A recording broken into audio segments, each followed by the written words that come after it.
Hi అండి, అందరికీ నమస్కారం. Welcome to job box 360 YouTube channel.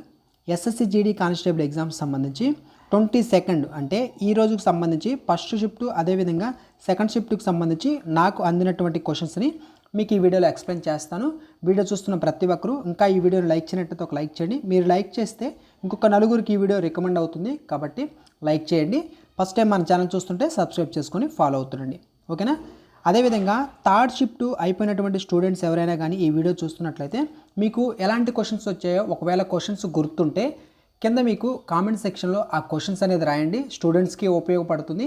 ఆ క్వశ్చన్స్ని నెక్స్ట్ వీడియోలో నేను స్టూడెంట్స్కి ఎక్స్ప్లెయిన్ చేయడానికి కూడా యూజ్ అవుతాయి, ఓకేనా. ఎలాంటి క్వశ్చన్స్ వస్తున్నాయి అనేది ఒక ఐడియా కోసం ప్రతి ఒక్కరూ ఎగ్జామ్ రాసిన వాళ్ళు ఒకవేళ చూస్తే కంపల్సరీగా కామెంట్ సెక్షన్లో ఆ క్వశ్చన్స్ ఏంటనేది జీకే కానీ, రీజనింగ్ కానీ, అర్థమెటిక్ కానీ మీకు గుర్తున్న క్వశ్చన్స్ రాయడానికి ప్రయత్నం చేయండి, ఓకేనా. ఇక ఫస్ట్ ప్రశ్న చూడండి. మ్యాక్సిమం మీకు ఏంటంటే గత వీడియోస్లో మీకు షిఫ్ట్ సంబంధించి అంటే ప్రతి షిఫ్ట్కి సంబంధించినటువంటి అనాలిసిస్ వీడియోస్ చేస్తూనే ఉన్నాం. మ్యాక్సిమం వచ్చిన మోడల్సే వస్తూ ఉన్నాయి, రిపీట్ అవుతూ ఉన్నాయి. ఎవరైతే కంటిన్యూగా ఈ అనాలిసిస్ వీడియోస్ చూస్తున్నారో వాళ్ళు చాలా ఈజీగా ఎగ్జామ్ అనేది రాయొచ్చు, ఓకేనా. చాలామంది మన వీడియో కింద కామెంట్ సెక్షన్లో కామెంట్ చేస్తున్నారు, చాలా యూజ్ అవుతున్నాయని చెప్పేసి. కంపల్సరీగా ఎగ్జామ్ ఉన్న వాళ్ళు ప్రతి అనాలిసిస్ వీడియోని ఒకసారి అయితే చూసుకోండి. క్వశ్చన్ చూడండి. ఒక చదరపు వైశాల్యం 64 మీటర్ల వర్గం అంటే స్క్వేరు అయితే దాని కర్ణం పొడవు ఎంత? If the area of a square is 64 square metres, what is the length of its diagonal?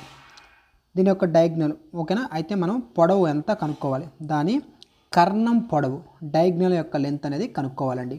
దీన్ని కనుక్కోవడానికి ఆల్రెడీ బిఫోర్ అప్లోడ్ చేసినటువంటి అనాలిసిస్ వీడియోలో చెప్పినట్టున్నాను. ఈ ఫార్ములా మనకి చదరపు వైశాల్యం మనకి ఏదైతే స్క్వేర్కి సంబంధించి ఏరియా ఫార్ములా ఏంటి? ఏ స్క్వేర్. మనకి ఎంత వాల్యూ ఇచ్చారు? 64 ఇచ్చారు. ఇప్పుడు ఏ వాల్యూ ఎంత? ఆ స్క్వేర్ అనేది అవతలకి వెళ్తే ఏమవుతుంది? 64√64 అవుతుంది, ఓకేనా. 64√64 అంటే ఎంత అంటే 8, ఓకేనా. ఏ స్క్వేర్ అంటే 64, వేర్ ఏ ఈక్వల్డ్ 8 అనమాట. మనకి ఏ విలువ వచ్చింది? 8. అయితే ఇప్పుడు కర్ణం యొక్క పొడవు కనుక్కోవాలి కాబట్టి దానికి ఫార్ములా ఏంటి? √2 × a, ఓకేనా. ఇప్పుడు √2 ఇంటూ ఇక్కడ ఉన్నటువంటి 8ని ఇక్కడ రాసుకుంటున్నాను ఏ ప్లేస్లో. Answer is √2 × a. √2 × a, option B correct answer. Next question చూడండి. ఈ క్వశ్చన్ చాలా ఈజీగా చేయొచ్చండి. లెంత్ మీరు క్యాలిక్యులేషన్ పార్ట్ కూడా చేయాల్సిన పని లేదు. క్వశ్చన్ చూడగానే ఆన్సర్ చేయొచ్చు. అది ఎలాగో కూడా చెప్తాను చూడండి. 28 మంది విద్యార్థులు సగటు ఇచ్చారు, యావరేజ్ అనేది 44 ఇచ్చారు. ప్రతి విద్యార్థి స్కోర్ నుండి ఒక నిర్దిష్ట విలువ m అనే ఒక నిర్దిష్ట విలువ తగ్గించినప్పుడు సగటు 4 తగ్గిందని పేర్కొన్నారు. ఇప్పుడు ఒక నిర్దిష్ట విలువ m తగ్గినప్పుడు సగటు 4 తగ్గిందని పేర్కొన్నారు. ఈ పాయింట్ చాలా ఇంపార్టెంట్. అయితే కొత్త సగటు న్యూ యావరేజ్ ఎంత అని చెప్పేసి అడిగారు. న్యూ యావరేజ్ కనుక్కోవాలి. ఫస్ట్ ఆఫ్ ఆల్ ఇక్కడ చూడండి, ఒక నిర్దిష్ట విలువ m తగ్గించినప్పుడు సగటు 4 తగ్గింది అంటే దాని మీనింగ్ ఏంటంటే ఆ m ఏంటంటే 4 అని అర్థం. ఇది మీకు తెలియాలి, ఓకేనా. ఇప్పుడు దీన్ని చాలామంది ఏం చేస్తారంటే ఆ 28 × 44 మల్టిప్లై చేసి ఆ వాల్యూ క్యాలిక్యులేట్ చేస్తారు, ఓకేనా. 28 × 44 చేస్తే ఒక వాల్యూ వస్తుంది. తర్వాత మనకి ఆ వచ్చినటువంటి వాల్యూలోంచి 4 ఉందని చెప్పాను కదా, ఇక్కడ 4 తగ్గింది అని అన్నారు కాబట్టి మనకి ఈ 28 × 4ను కూడా చేస్తారు, అదొక వాల్యూ వస్తుంది. ఆ వాల్యూని 28 × 44 చేసినటువంటి వాల్యూలోంచి తీసేస్తే వచ్చేది మనకు ఒక వాల్యూ వస్తుంది. దాన్ని బై 28 చేస్తారు, అప్పుడు ఒక ఆన్సర్ అనేది రావడం జరుగుతుంది, ఓకేనా. ఇది ఎందుకంటే ఈ విషయాలన్నీ మీకు అంటే ఈ క్యాలిక్యులేషన్ అన్నీ ఎందుకు చెప్తున్నానంటే ఇలా చేస్తారు అని చెప్పడం కోసం, ఓకేనా. కానీ ఈజీగా చేయొచ్చు. అది ఎలాగో చెప్తాను చూడండి. మనకి న్యూ యావరేజ్ కనుక్కోవాలంటే న్యూ యావరేజ్, ఓకేనా. క్రొత్త సగటు is equal to old average. Old average ఎంత? 44 మైనస్ ఏదైతే మనకి ఈ వాల్యూ తగ్గింది అన్నారే, సగటు ఎంత తగ్గింది? 4 తగ్గింది కాబట్టి ఆ 4 రాసుకుంటున్నాను. ఆన్సర్ ఎంత? 40. Answer is option C 40. ఈజీగా ఇక్కడ చూసారా ఎంత టైం పట్టింది? చాలా ఈజీగా చేయొచ్చు. క్లియర్గా మీకు చెప్పాలంటే ఎప్పుడైనా గుర్తుపెట్టుకోండి, ఇక్కడ 28 మంది యొక్క సగటు 44 ఇచ్చినప్పుడు ప్రతి విద్యార్థి యొక్క స్కోర్ నుండి ఒక నిర్దిష్ట విలువ తగ్గుతుంది అంటే ప్రతి విద్యార్థి దగ్గర తగ్గుతుంది అంటే యావరేజ్లో కూడా తగ్గుతుంది. ఈ పాయింట్ అసలు మీరు మైండ్లో గుర్తుపెట్టుకోవాలి, ఓకేనా. యావరేజ్లో కూడా తగ్గుతుంది. ఆ ఎం వాల్యూ 4 అని చెప్పాను కాబట్టి ఆ 4ని 44లో తీస్తే వచ్చేది answer 40. Next question 4x + 3y / 4x - 3y = 14/5 అంట. x/y విలువ ఇది నార్మల్గా కూడా మీరు క్యాలిక్యులేట్ చేసుకొని చేయొచ్చు. క్రాస్ మల్టిప్లికేషన్ చేయండి. 4x × 5 ఎంత 20x + 3 × 5 15y = 14 × 4x 4 × 14 ఎంత 56 56x - 14 × 3 14 × 3 ఎంత 42y. ఓకేనా. ఇప్పుడు 20x ఉంది కదా ఇది అవతలకి తీసుకెళ్ళండి ఇక్కడికి. ఈ 42y ఉంది కదా ఇది అవతలకి తీసుకురండి. 15 + ఒక 42 ఈ 5ని 42 కలిపితే 47 అవుతుంది అంతే కదా. తర్వాత ఒక 10 యాడ్ చేస్తే 57 అవుతుంది. ఓకేనా. 57y. తర్వాత 56 నుంచి ఒక 20 తీసేస్తే 36x అవుతుంది అంతే కదా 36x. ఇప్పుడు x yను ఒక వైపు రాసుకోండి. x/y రాయండి. x విలువ ఎంత 57 / 36. x విలువ 57 y = 36. దీన్ని మరలా క్యాలిక్యులేట్ చేయండి. మనకి ఈ రేషియో లేదు కదా కాబట్టి దాన్ని ఇంకా క్యాలిక్యులేట్ చేయాలి. ఇలా క్యాలిక్యులేట్ చేస్తే మీకు ఏంటి 19:12 అనేది వస్తుంది. ఈ రెండింటిని మీరు కొట్టివేస్తే ఓకేనా. ఏ ఎక్కంలో ఫస్ట్ మూడో ఎక్కంలో కొట్టేయండి. 19 3 ఇక్కడ 12 3 19 12 అనేది answer. Option B correct answer. Next question చూడండి. 21 + 22 + 23 + అండ్ సో ఆన్ 60 వరకు గల సహజ సంఖ్యల మొత్తం ఎంత? సంఖ్యల మొత్తం ఎంత? ఇక్కడ 21 22 23 24 25 26 ఇట్లా వరుసగా ఉంది. అట్లా +60 వరకు ఉంది. దీన్ని ఎలా చేయాలంటే గుర్తుపెట్టుకోండి. మనకి ఇక్కడ ఇచ్చినటువంటి వాల్యూని ఫస్ట్ ఆఫ్ ఆల్ 1 నుంచి 60 వరకు మొత్తం ఎంత ఉందో చూసుకోవాలి. తర్వాత 1 నుంచి 20 వరకు మొత్తం ఎంత ఉందో చూసుకొని మనకి 21 నుంచి స్టార్ట్ అయింది కాబట్టి 1 నుంచి 60 వరకు చేసిన దాంట్లోంచి 1 నుంచి 20 వరకు చేసినటువంటి వాల్యూని తీసివేయాలి. ఫస్ట్ ఆఫ్ ఆల్ 1 నుంచి 60 వరకు సంఖ్యలని మొత్తం కనుక్కోవడానికి ఫార్ములా ఏంటి అంటే n × n + 1/2 ఈ ఫార్ములా చేయాలి. వేరే n అంటే ఏంటి 1 నుంచి 60 వరకు కాబట్టి 60 అనేది n. అయితే 60 × 61 / 2 ఓకేనా. 2 1 2 3 పక్కన 0 అంటే మనకి 30 × 61 అనేది ఒక విలువ. ఈ విలువ ఏంటి 1 నుండి 60 వరకు గల విలువ అనమాట ఇది. ఓకేనా. 1 నుంచి 60 వరకు మొత్తం సంఖ్యల యొక్క కౌంటింగ్ ఇది. నెక్స్ట్ మనకి 1 నుంచి 20 వరకు చేయాలి. 1 నుంచి 20 వరకు అంటే లాస్ట్ నెంబర్ ఎంత 20 that is called as n. ఓకేనా. n × n + 1/2 ఫార్ములా వేసుకొని చేస్తే ఆ వాల్యూ ఎంత వస్తుంది 20. తర్వాత n + 1 అంటే 20 + 1 21/2 1 10 ఎంత 10 × 21. ఇదేంటి 1 నుంచి 20 వరకు ఈ విలువని ఈ విలువలోంచి తీసేయాలి. అదే రాసుకున్నాం. ఇప్పుడు 3 × 61 చేయండి. 3 × 61 ఎంత అవుతుంది 183. పక్కన 0 ఉంది కాబట్టి 0 రాసుకుంటున్నాను. ఇప్పుడు 10 × 21 అంటే 210. 1830 నుంచి 210ని తీసేయాలి. 1830 నుండి 210ని తీసేస్తే ఎంత వస్తుంది 1620 అనేది వస్తుంది. 1620 ఆప్షన్ బి కరెక్ట్ ఆన్సర్. ఇలాగా చేయాలి ఓకేనా. నెక్స్ట్ క్వశ్చన్ చూడండి. దీనికి కూడా మీరు క్యాలిక్యులేషన్ పార్ట్ ఎక్కువ చేయాల్సిన పని లేదు, సింపుల్గా చేయొచ్చు. ఒక వస్తువుని 450 రూపాయలకు కొని 20% లాభానికి అమ్మితే దాని అమ్మకపు ధర ఎంత? సెల్లింగ్ ప్రైస్ కనుక్కోమన్నారు. దీన్ని రాసుకోవడం వస్తే ఈజీగా చేయొచ్చు. 450 మనకి ఒక వస్తువును 450 రూపాయలకు కొని అంటే సిపి అంటే 450 అంటే ఏంటి ఇది 100% అని అర్థం. ఓకేనా. సిపి అంటే 100% ఫస్ట్ అనుకోవాలి. 100% అంటే 450. అయితే 20% లాభానికి అమ్మితే అన్నాడు అంటే 100 కాస్త 120% అమ్మాడు అంటే 20% లాభం చూసుకొని అమ్మాడు. ఇది అంత అని చెప్పేసి అడుగుతున్నారు. క్రాస్ మల్టిప్లికేషన్ చేయండి. 450 × 120 / 100 0 0 0 క్యాన్సిల్ 45 × 12 చేయండి. దీన్ని కూడా ఎలా చేస్తారు 12లో 2ను పక్కన పెడితే రిమైనింగ్ ఎంత ఉంటుంది 10 ఉంటుంది. 45 × 10 ఎంత 450. నెక్స్ట్ 2 ఉంది కాబట్టి 2 × 45 అదొక 90. ఓవరాల్గా ఈజ్ ఈక్వల్ టు ఇది ప్లస్ చేస్తే 450 + 90 మొత్తం ఎంత వస్తుంది? 540 వస్తుంది. అర్థమైందా? 540. Option C correct answer. Next problem ఇది కూడా ఈజీగా చేయొచ్చు. వీటికి గత వీడియోస్లో కూడా మీకు ప్రాబ్లంకి సంబంధించి ఫార్ములాస్ ఏవైతే ఉన్నాయో సూత్రం ఆ ఫార్ములా అనేది చెప్పడం జరిగింది. ఓకేనా? మనకి టైమ్ అండ్ వర్క్లో ఇది కూడా ఒక మోడల్ అనమాట. ఇక్కడ చూస్తే మనకి 6 మంది వ్యక్తులు రోజుకు 8 గంటల చొప్పున పనిచేస్తూ 18 రోజుల్లో ఒక పనిని పూర్తి చేస్తే అదే పనిని రోజుకు 6 గంటల చొప్పున పనిచేస్తూ 12 రోజుల్లో పూర్తి చేయడానికి ఎంతమంది వ్యక్తులు కావాలి? ఎంతమంది వ్యక్తులు కావాలి?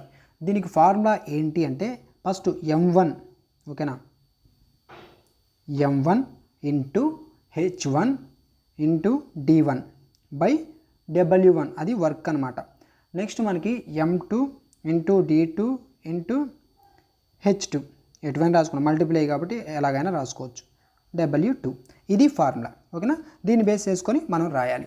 మనకి ఇక్కడ ఏంటి 6 మంది వ్యక్తులు రోజుకి 8 గంటల చొప్పున పనిచేస్తూ 18 రోజుల్లో ఒక పనిని పూర్తి చేస్తే అదే పనిని అన్నారు కాబట్టి W1 W2 రెండు సేమ్ వర్కులు కాబట్టి క్యాన్సిల్ అవుతాయి. Remaining M1 H1 D1 M2 D2 H2.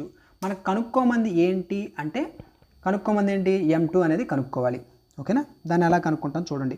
6 మంది వ్యక్తులు, ఓకేనా, 6 మంది కాబట్టి మ్యాన్ M1 అనేది 6. నెక్స్ట్ 8 గంటల చొప్పున, ఓకేనా, అవర్స్ పక్కన పెట్టండి. 18 రోజులు డేస్ అంతా 18. తర్వాత 8 గంటలు అన్నారు కాబట్టి 8 ఈజ్ ఈక్వల్ టు M2 అనేది మనం కనుక్కోవాలి ఇంటూ. నెక్స్ట్ ఇక్కడ ఏమి ఇచ్చారు? 12 రోజులు డేస్ 12 డేస్ అండ్ గంటలు వచ్చేసరికి 6. M2 కనుక్కోవడమే. ఇంకా 1 18 6 1 6 3. Next 4 2 4 3 3 3 cancel. ఇక్కడ ఎంత ఉంది? 6 ఉంది. ఓకేనా? ఇక్కడ 6 ఉంది, ఇక్కడ వచ్చేసరికి 2 ఉంది. 6 2 ఇక్కడ M2. 6 2 ఎంత? 12. ఓకేనా? ఎంత? 12 మంది. Option B correct answer. Next question, ఒక వ్యక్తి 30 గంటల్లో 2 సమాన దూరాలను వరుసగా 76 km/h గంట అదేవిధంగా 44 km/h వేగంతో ప్రయాణిస్తే అతని సగటు వేగం ఎంత? సగటు వేగం ఇక్కడ చూడండి 70 km/h 44 km/h అని 2 సమాన దూరాలు అని ఇచ్చారు. ఎప్పుడైనా గుర్తుపెట్టుకోండి, దీన్ని కూడా మీరు క్యాలిక్యులేషన్ పార్ట్లో చేస్తే టైం అనేది చాలా వేస్ట్ అవుద్ది. దీన్ని ఈజీగా చేయొచ్చు. దూరాలు సమానంగా ఉన్నప్పుడు, ఇప్పుడు దూరాలు అనేవి సమానంగా ఉన్నప్పుడు మొత్తం కాలంతో సంబంధం లేదు. మొత్తం కాలంతో సంబంధం లేదు. ఈ పాయింట్ మీకు తెలియాలి. ఇక్కడ సగటు వేగానికి ఫార్ములా ఏది వాడవచ్చు? 2xy/x + y. ఈ ఫార్ములా వాడాలి. 2 × x అంటే ఎంత? 76, y అంటే 44 / x + y అంటే 76 + 44. 76కు 4 కలిపితే 80. 80 + 4 120. అంతేగా? 120. ఇప్పుడు 2 1 2 6 అంటే పక్కన 0 60 అవుతుంది. ఇప్పుడు 76 × 44/60 అనేది ఉంది ఈజ్ ఈక్వల్ టు, ఇప్పుడు దీన్ని క్యాలిక్యులేట్ చేయండి. 76 × 44 ఎంత అవుతుంది? 3344 అవుతుంది. 3344/60. దీన్ని మరలా క్యాలిక్యులేట్ చేస్తే ఈ వాల్యూ ఇక్కడ రాస్తున్నాను చూడండి. క్యాలిక్యులేట్ చేస్తే మనకు వచ్చేది 55.73. 55.73 అనేది వస్తుంది మనకి. 55.73. Okay, option B correct answer. Next ఈ క్వశ్చన్ చూడండి. ఇది చూడండి ఎంత పెద్దగా ఉందో, కానీ ఇది చాలా ఈజీగా చేయొచ్చు. ఓకేనా? ఎలా చేయాలో కూడా చూద్దాం. ఒక గడియారం ప్రతి గంటకు 6 నిమిషాల నుంచి 2 సెకండ్లు 6 నిమిషాల 2 సెకండ్ల ముందుకు వెళ్తుంది. ఎప్పుడు? ప్రతి గంట.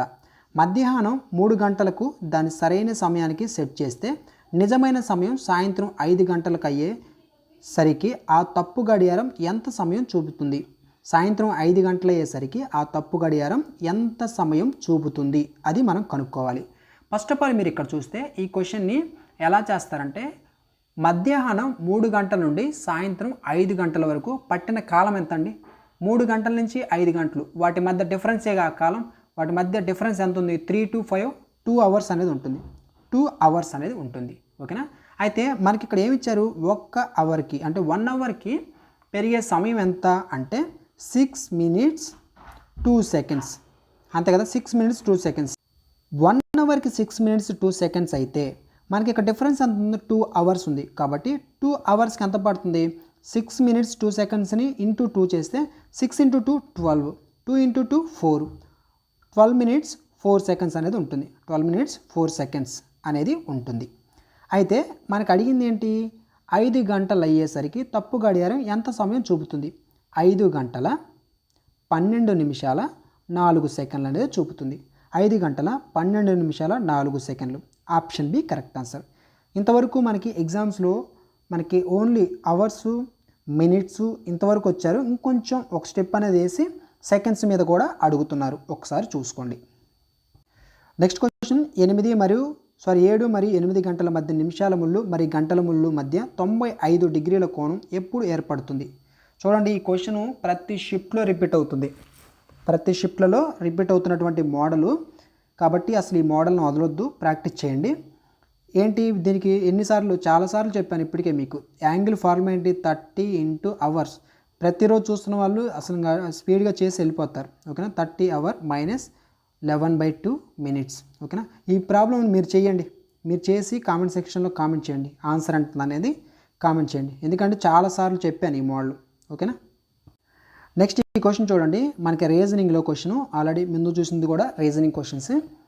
రీజనింగ్లో 4, 9, 19, 39, 79 నెక్స్ట్ క్వశ్చన్ మార్కులో ఏం వస్తుందని అడిగారు. ఇక్కడ డిఫరెన్స్ అనేది చూసుకుంటూ వెళ్ళండి. 4కి 9కి డిఫరెన్స్ ఎంత, 5. 9కి 19కి డిఫరెన్స్ ఎంత, 10. 19కి 39కి డిఫరెన్స్ ఎంత, ఇక్కడ 29, 39 అంటే 20 వస్తుంది. 39కి 79కి డిఫరెన్స్ ఎంత, 40 వస్తుంది. 5, 10, 20, 40 తర్వాత వచ్చేది 80. ఓకేనా, సారీ డబల్ అవుతుంది, ప్రతిదీ డబల్ అవుతుంది. 80, 79, 80 చేయండి. 9, 59, 159.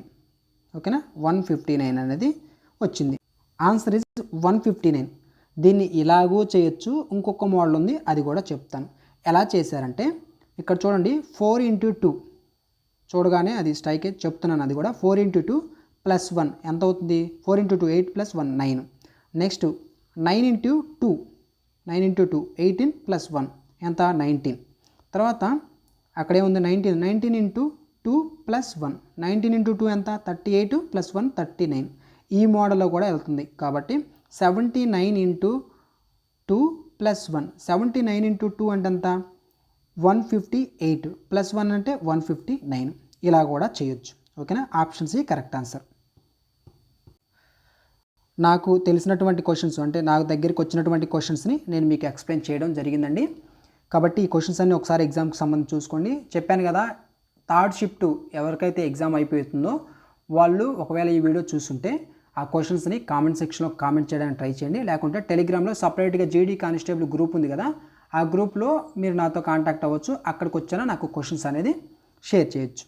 ఓకేనా, థ్యాంక్స్ ఫర్ వాచింగ్.